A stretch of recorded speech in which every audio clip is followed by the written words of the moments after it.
Hello, everyone. Welcome to the TC Lifestyle Fit Podcast. I'm your host, Tim TC Collins. I'm here with the fabulous Raeven Kirk. She's the owner of Lash Karma. She's changing lives inside and out. She's changing the lives of beautifying people inside and out with her program. Can you explain and elaborate in further detail what the mission is of your business? So my mission is to empower women from the inside and out. I want you to essentially be able to release your inner magic via your creative expression, the way that you look, the way that you accessorize, the way that you adorn yourself, making you feel as good on the inside as you look on the outside. Can you tell our viewers how long have you been in the business, and what was the process like when you got started initially? So just 2 weeks ago, on July 12th, it'll be my 11-year anniversary of graduating cosmetology school. Wow. Yes, I graduated from Capital in the summer of 2012. And so, but I've been in this since I was 15 and I'm 31 now. This is a true passion. Even in high school, I used to do like all of our like makeup and hair for our drama department, our plays, our musicals. So I'm a big beauty girl, always have been. Who inspired you to take that step? I know when you go into a profession for the first time, there's work required, there's knowledge that you need to gain, there's experience that you need to develop. Yes. Who gave you the energy, who gave you the motivation to take that leap of faith, to pursue something challenging and outside of your comfort zone?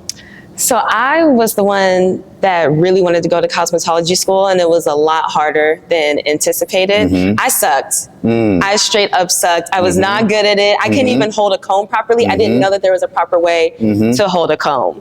So I'm dropping my tools, and I was like, I'm not good at this. And I dropped out. And one of my good friends, her name is Alicia. Alicia was the one that's like, no, girl. Like, whenever you get over your temper tantrum and you're ready to go back, go ahead and go back. So she was the one that really pushed me. And we just had this conversation Thursday, actually. I said, I don't know if I really would have gone back to school had you not been that voice of reason. And like, sometimes it sucks and it's not easy, but that doesn't mean that you should give up. Without her, I don't even know if I would have.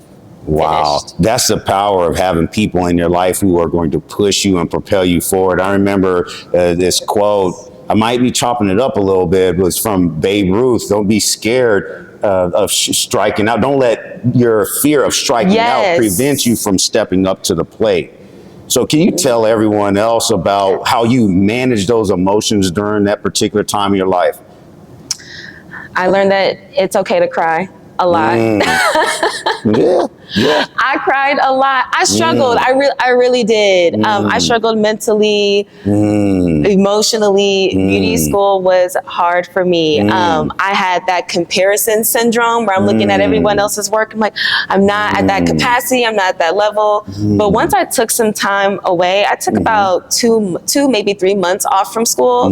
By the time I went back, now my mannequins are being used as like, this is what a highlight placement should look like. This is what this style should look like. I won like a competition. I won my first competition, hair competition in school.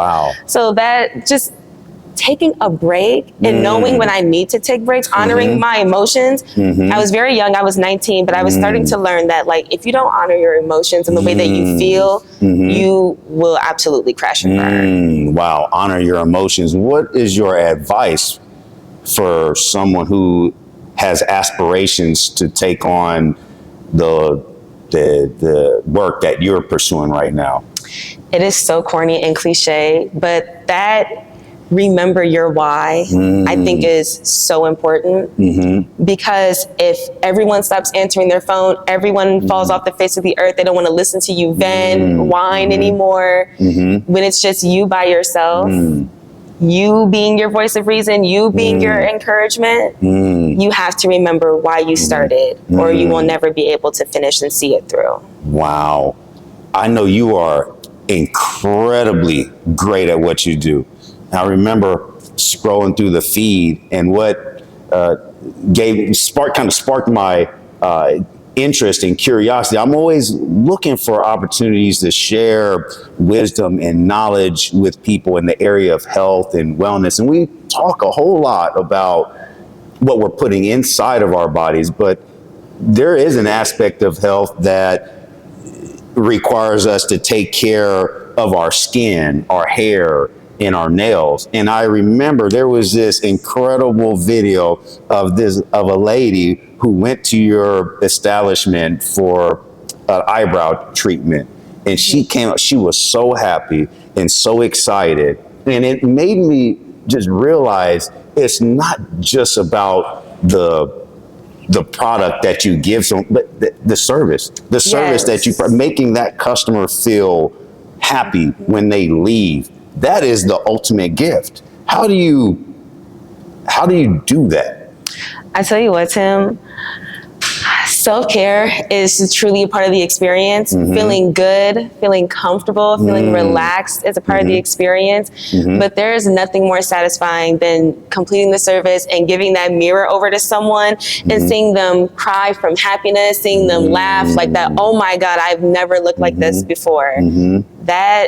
That feeling will never get old. And I think it's so important for people to have a creative outlet, for people to have a few hours of downtime for themselves, getting your brows done, getting your lashes done, getting your hair, your nails, your skincare.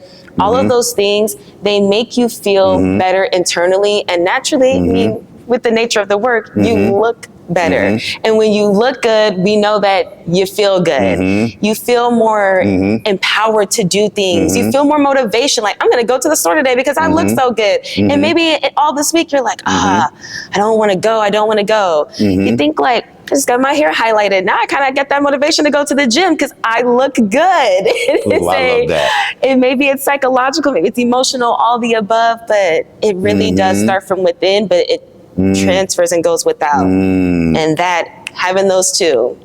Oh, I love that answer. What's your message to the men? 'Cause when you go to beauty salons and those facilities to get the hair done, nail done, etc., I don't know if you typically would see it's a significant percentage of men taking advantage of those services. Our mindset is hard work. We need to have dirt under our nails. We need to have callus on our hands. Our toes need to look all beat up.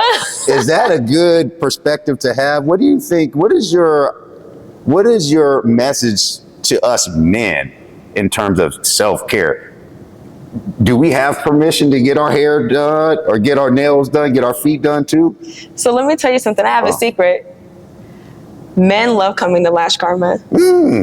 I don't really post them. I don't get much content, much footage because primarily women She's do giving come. us permission, guys. Men definitely come to my studio. I have done shampoo, conditioner, blowouts, haircuts. I've done men's brow shaping. Men's grooming is one of my favorites. I love men's grooming, and I think it's so important for men to understand that this is not just a women's industry. That it's okay for you to put some lotion on your hands. It's okay for you to soak them. Not to look ashy. Soak them feet. You know, we're gonna keep the crocodile, the snake skin on the bag, not the feet, not the toes. Keep it on the bag, not the toes. Not the toes. That's good. That's so good. So, but I hope that, you know, as beauty continues to evolve and just transform into so many different lanes and avenues, I hope men gain this awareness that even the permanent makeup way, the semi-permanent makeup, like men are getting a little color added to their brows. Men are getting brow laminations. They're getting facials. I don't think it is gender specific at all. And I don't think it makes you any less masculine for doing those things. Wow, that's so good. You know, the largest organ in your body, it's the skin. Absolutely. Now, are there products out there better than others? Are there some skincare products that we should stay away from? Or are there some products out there that we need to take advantage of applying to our skin more often? What's your perspective on that? So I'm a cosmetologist, but from my esthetician friends, I've been learning a lot more about SPF and Black and brown people. Yes, we do need SPF, but I'm hearing different things that maybe that's more so for us that reside in the US. It seems like our friends over in the islands, they don't use SPF like we do here, but we know that a lot of our lifestyle in general in the States is a lot different from the US Virgin Islands and so on and so forth. So I would say sunscreen is keep that. I put mine on today. I hope you did too, friend. Put your sunscreen on, even on gloomy days. Yes, put your sunscreen on. But I think a big misconception is toxic versus non-toxic, being if it has parabens, being if it's all natural. We don't talk a lot about how all natural ingredients can get moldy and that's toxic. So we kind of, we look at like parabens and silicones as, oh, it's bad, but I think too much of anything can have its harmful effects. That's the goal, is to maintain balance with your health practices, whether it's your eating or applying topical treatments to your skin, your hair, and your nails, etc. You can go all the way back to ancient Egyptian history. They had a unique philosophy on self-care, and oftentimes your social ranking was predicated on how much makeup you had and what products you were using. I don't know if that would be a good idea for us to apply that ideology to present day. However, it does give us some perspective on some of the natural things that we could use in the earth to make our bodies better. Like what they used to bathe in goat milk. They used honey. They had the Dead Sea salt and sugars. What is your outlook on utilizing those types of natural products on your body? You could probably consume it. Well, you can consume and put on the outside as well. But you know what? I think it still is so relevant to today. I remember just a few years ago, you know those kiosks at the mall, and they get you with the body butter samples and the exfoliators. And I bought like a sea salt scrub from the Dead Sea, or who knows where it was really from. It was about $80 for just the scrub. So I think it still has some relevancy to where those very old school, ancient beauty treatments, even today, when we're thinking about like Cleopatra and her kohl with the eyeliner, like that was a sign of status. And it's like when you see a girl now with really sharp razor wing eyeliner, you know, like, don't play with her. Don't play with that one. That one, she did not come to fool around. She is serious business. I think it's still so relevant. The adding color to your lips for beauty. There's like this semi-permanent lip blushing service now, so that your lips are always tinted. I think a lot of the older treatments are still showing up in today's beauty, but I think with our awareness of the toxins and the chemicals sometimes, and the dangers of lighting coal on fire. And I couldn't even imagine doing something like that to myself. You know, that's what they did. Well, even in high school, I remember back in the day, we didn't have a lot of eyeliners to choose from. So we were lighting our eyeliner, hitting it with the lighter to warm it up and applying it. Not too far off.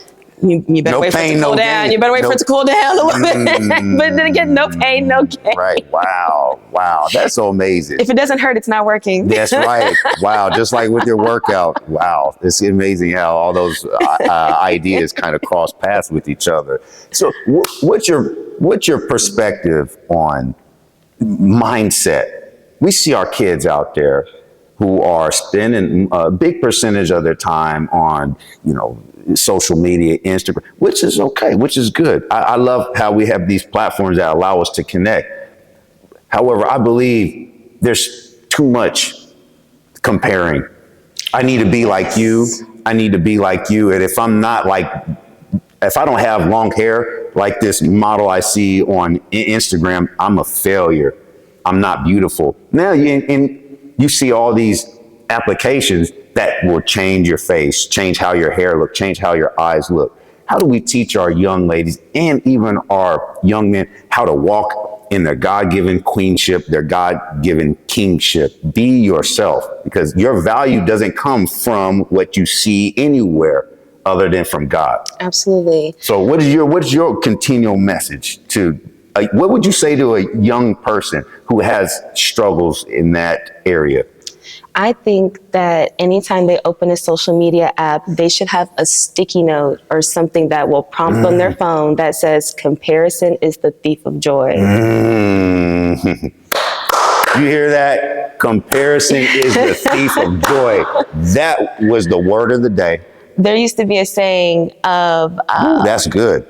like, you don't get full by looking at what somebody else got on their plate. And I think it's so relevant and it can be applied to many different scenarios, but this social media thing. And two, I think for me, I lived in LA for a couple of years. So I've seen all the facades. So what's the difference here in comparison to being somewhere like LA or New York, those bigger cities?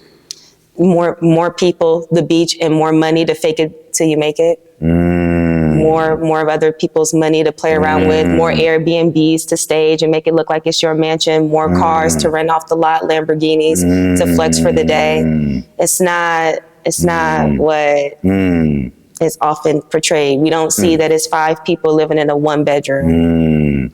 Wow. But they've got the closet tour on Instagram with all the Louis Vuitton and the Gucci, but like can't pay rent. And I do believe if you have the Louis Vuitton and all the cars and stuff, there are people who have actually put in the work. So you don't want to have this false narrative of like you see someone who has all these great things and not understand maybe that person was willing to put in the energy and effort to have those things. You can have things, but you don't want them to have you.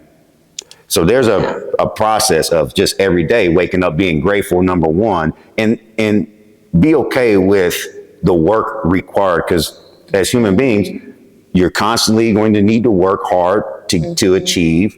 And there is a level of uncertainty as we pursue our goals. However, that's where the faith comes in and it gives us the direction to keep going, even though we can't exactly see what's in front of us. So how do you exercise faith? How have you exercised faith in your life? You overcame some tough things because you're a tough person. So if you see a tough person, they got there because they overcame tough things. What's your message on not backing down from the tough? Oh man, the going gets tough, the tough gets going. But in all seriousness, I think that I have gone through way too many life or death situations to take life or anything for granted and to even question that there is someone much bigger than me that is in way more control than my little human brain and body thinks that I am, and that is really got the hand on this wheel of life. I've learned like take my humanly hands off of it. I control absolutely nothing. Yeah. And it ultimately goes up to the higher power. Now that doesn't mean like get lazy, don't work, don't, be motivated, don't do anything. We still have to show up. That is a part of the life journey, I believe at least. But having that faith of a mustard seed, I have been in too many situations to where I could have again ended up dead. I could have ended up unable to speak, unable to walk. Tell us about that. Tell us about that situation. Unable to speak, unable to walk. What was happening? If you're okay with sharing. Yeah. So I'll give you I'll give you the meat and potatoes of it. So back in 2020, I was in a very abusive relationship, and so my ex had attempted to unalive me for 2 days straight. So these are like teeth marks that are on my hands from getting bit by a human. I went to the ER. They thought I was attacked by a pit bull. Like who bites people? Weird. So a monster. Literally, I'm like, it's weird. So thank God for his like provision and protection over you, because he still needed you to do something great in this earth. Look at all the lives that you are changing. He was not about to let that negative energy destroy you. So thank God he removed that out of your life, because your time is valuable. Our time is valuable, and we don't need to waste it with anything, anyone, any circumstance that is getting in our way of being excellent and pursuing what God has for us in life. Say that, but that's also how I got into lash extensions, ironically. So long story short, my ex broke into my apartment and I was taking no chances. So I had nothing to protect myself. I took a leap from my bedroom window, and it was about a 10 to 15 foot drop. Jumped over a fence because everything at the bottom was like glass table, pools way on the other side. I flipped over the fence and I landed on my right foot, which I had a foot fracture, and then my left foot I have like nerve damage.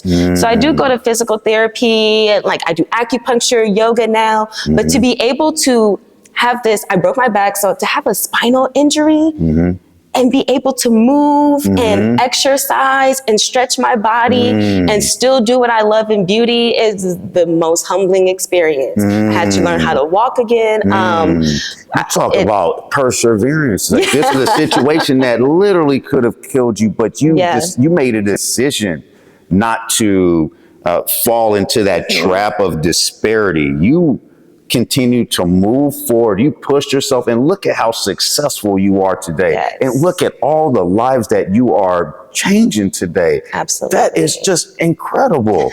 Thank you. I knew it was God's destiny when I was, going through Facebook. I'm like, I need to find some other people to come on this podcast who are inspiring. I saw that video. It was so inspiring. That lady, she got out of your chair and it was like her day was completely changed because of what you did for her. And that's just your spirit. You have such a blessed spirit. Yes. And anyone who comes in contact with you is going to be blessed as well. Yeah. So it's mutual. It's a mutual exchange. It's a mutual of our time. It's mutual of energy exchange. It goes both ways. Wow. And before we wrap up our podcast today, who is someone in your life who had a significant, someone else? I know you mentioned a friend of yours. Who was like a teacher, a mentor? Who is someone else who had a significant impact on your life? There are two people that come to mind. Three, actually. Three, yeah. I want to hear about these three people. Two are local. One is, her name is Sasha Patricia Bearshide. She is the founder of LIT. It is a women's empowerment group, a Facebook group, local. And then she also has the nonprofit I was telling you about earlier, Project Intentional. Sasha has been one of my biggest supporters, true life cheerleader, life coach, a mentor, a support sister. Sasha gets me together. Okay, she holds me accountable, and again, it's a mutual relationship. She got me this cute top in my bag over there. Like she decked me out for today. She decked me out. It's so cool to have people in your life like that. Yes, yes. Even if you just have one, that's a win. A win is a win, and I'm so grateful for her. Everybody in my life, I'm so grateful for. But these names are speaking out for a reason. But I could give a whole bucket full of names. Rosa Ruiz Kennedy. Rosa is one of my dear friends. She is a cancer survivor, and seeing her fight through that battle, seeing her, I've never seen someone be so positive through such a tough battle. I've never seen anything like that. I never. What she did behind closed doors is her business, but what she expressed to us, to the world, is motivation, hope, faith that I don't even know if I had. There was a different level. Just the inspiration is bananas. And then I would say my Auntie Jerry. My Auntie Jerry is in her 70s. Everybody needs an Aunt Jerry. Everybody needs an Aunt Jerry. Auntie Jerry she roots for me. She has her own business. She is in her 70s. And I asked her one day, I said, Auntie, are you gonna stop working? She goes, I don't know. I'm so happy and I just love what I do. I don't feel like I'm working. See, that's the difference, because when you're doing your work, it's not a job. It's your calling. It's your passion. And it's something that you're good at. Honestly, I don't ever see myself retiring. Maybe I might change directions with my profession, and everyone is entitled to do that because you can design what your life looks like. And absolutely. I believe as long as we're using our time wisely and using our gifts to enrich the lives of other people, the possibilities are endless. There's so many avenues opening up by the day. You could do virtually anything. I heard of a woman who charges $300 for Skype sessions on how to cut your hair at home. Anything is possible.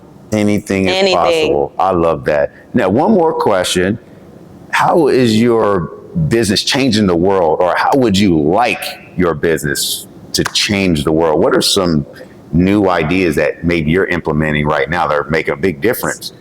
Oh, honey, we are out here giving the girls empowerment. That's my favorite word. That is the number one, the key word.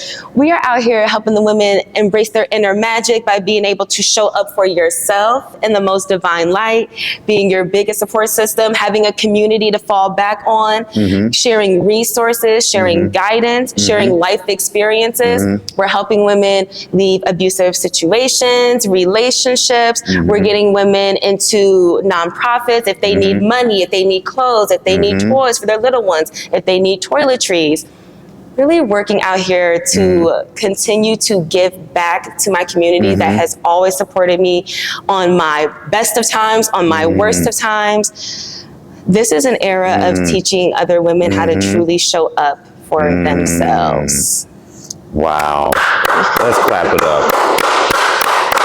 That was one of the best podcasts ever.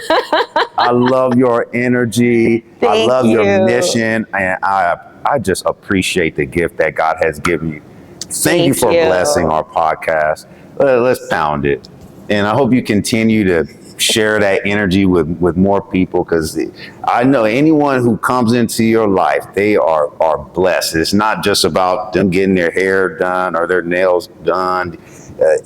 Their mind is being expanded. Yes. Because you have such a warm heart. And thank you for sharing that energy with us today. Absolutely. Thank you for having me. This was great. Yes, thank you. So everyone, let's thank Miss Raeven for being here today. Make sure you like this video, you share this video, subscribe to the TC Lifestyle Fit YouTube channel. And remember, mastering others, that's strength. But when you master yourself, that's true power. That's a Japanese proverb. I didn't make that up. That was a good one. Yeah, I didn't make that one up. So I always have to quote my sources. You might have to send that to me. I need to put that in the salon somewhere. Yeah, I will send it to you. I will send it to you. But again, thank you so much for being here. Yes. Everyone, we will see you next time.